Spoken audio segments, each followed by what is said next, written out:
Hello, my name is Divya Gajula, and today's topic is on Node.js. So, what is this all about? Well, we all complete our graduations, and few of us will search for jobs after our graduation. We get hired into an organization, and when our employers hire us, they get all the information from us, like our name, our qualifications, etc. I always used to have a question that how these organizations store our data in servers and retrieve them back when they need it in whatever formats they want. So here comes my project, which is all about this.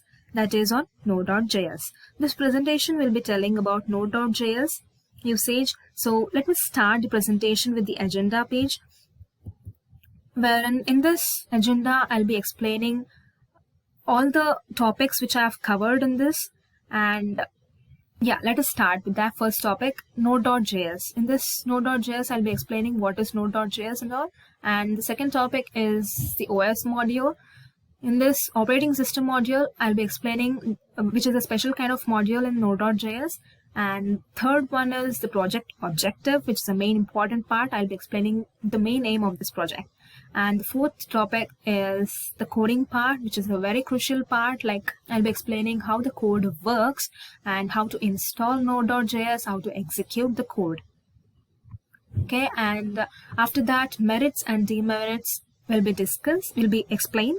And after that, future scope will also be explained. So let us start with the Node.js.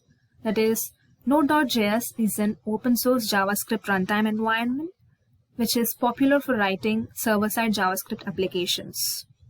So it is a command line tool. It was created by Randall in 2009, which runs on V8 engine. V8 engine is an open source JavaScript engine developed by Google. And Node.js is event-driven and works on non-blocking input-output model. So what is this event-driven? Event-driven means that the programming model, the flow of the program is determined by the events. In an event-driven applications, there is generally a main loop that listens for events and then triggers a callback function which when one of those events is detected. So this is all about this, and generally Node.js can be seen in Amazon Alexa, Google Assistant, Apple Siri, etc.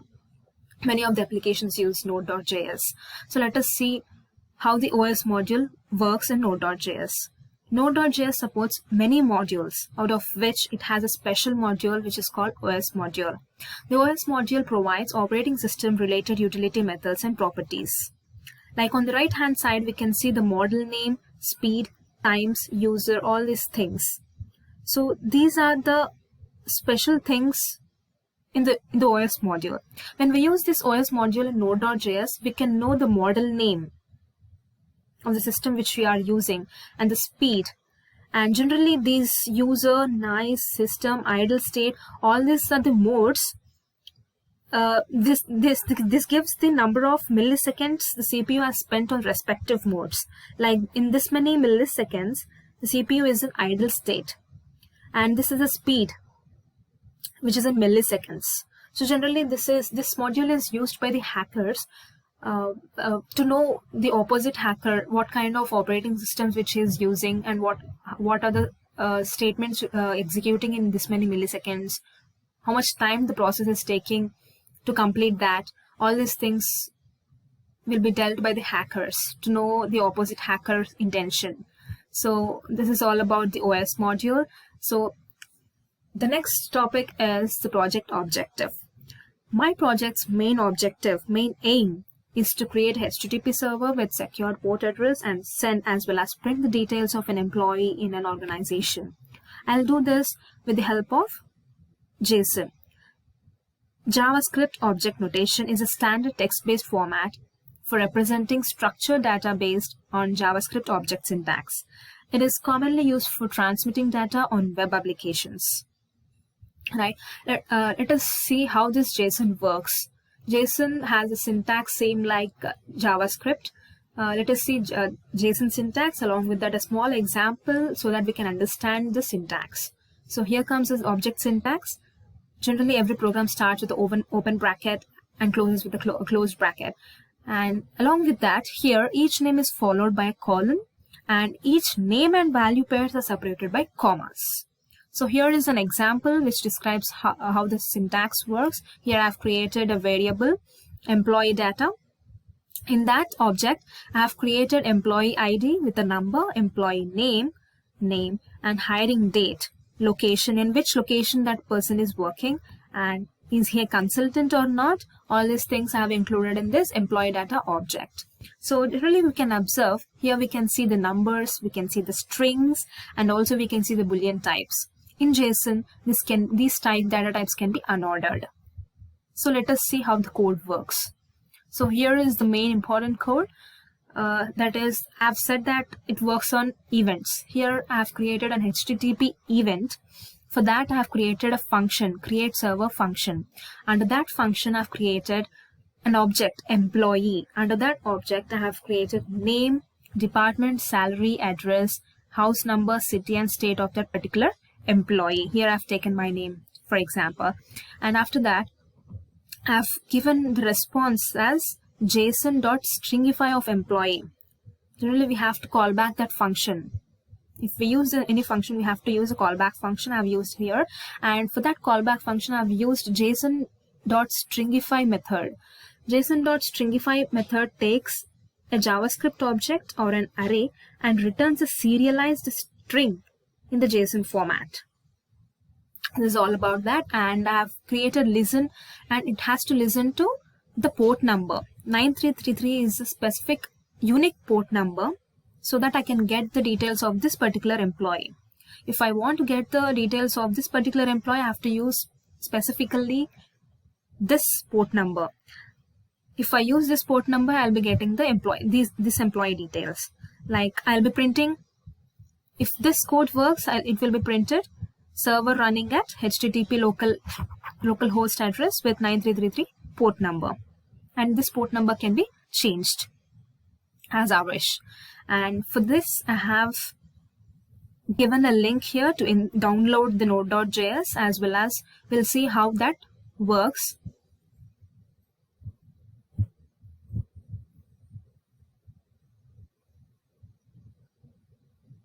So here we can see Windows installer for Mac systems, and we can see how many bits your system is, and we can install as per this. And as there is no much time for us, I have already installed in my system. Let us check that node.js command prompt. So this is the command prompt for node.js. It is generally similar to the EXB4 command prompt which we used in operating systems. So it is in C drive now. Generally I have saved that code in one of my folders in my system. So it is in D drive. I wanted to get into the D drive now. I have entered the D colon. I'm into D drive now. And after this, I have to get that file information. So which is in the OS folder. I have to press CD space OS. Now it is into the OS folder. I don't know which file I forgot actually. OS folder, and I wanted to know what are all the things which are there in this folder. I'll press this, and these are all the things which are there in my folder. And yeah, it is in the project file now. I'll press CD space project. I'm into project now, and after this project, I need to fetch the file now. Now I don't know what is there in this. I'll check that. So in this I have index1.js is the file name. I need to execute that. For that I'll be using node space file name, index1.js. Right, the server is running now. Some server is running at the HTTP.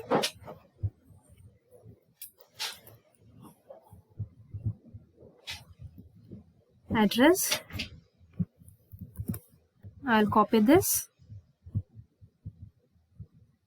I'll paste it here. So here comes. There is a name, Divya, and all these things are stringified way. This is in the JSON format. So We are done with the coding part and the executing part, and let us check with the merits and demerits of this particular project.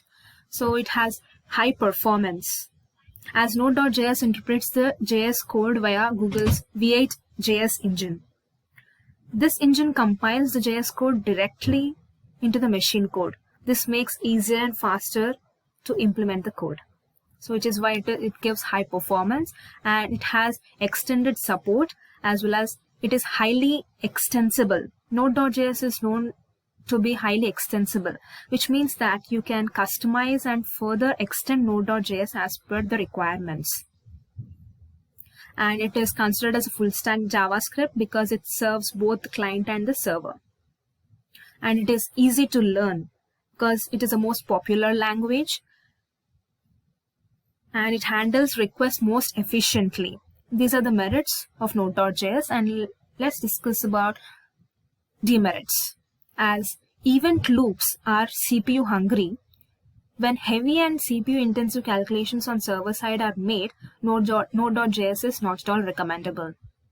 And here this is application programming interfaces, not at all stable.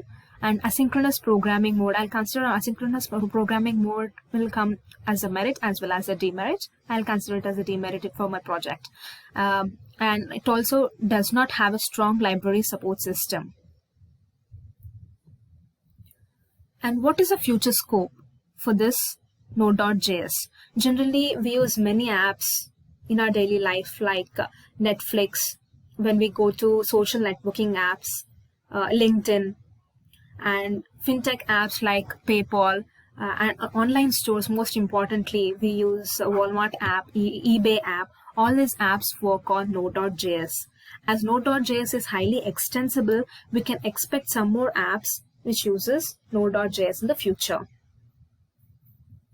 So these are the definitions, some of the definitions which I have used in this presentation. You can have a look on it. And yeah, these are the references which I've used to create this presentation and this project. Thank you so much for listening to this presentation. And if you have any questions, please post it. I'll be there to clear your doubts. Thank you so much.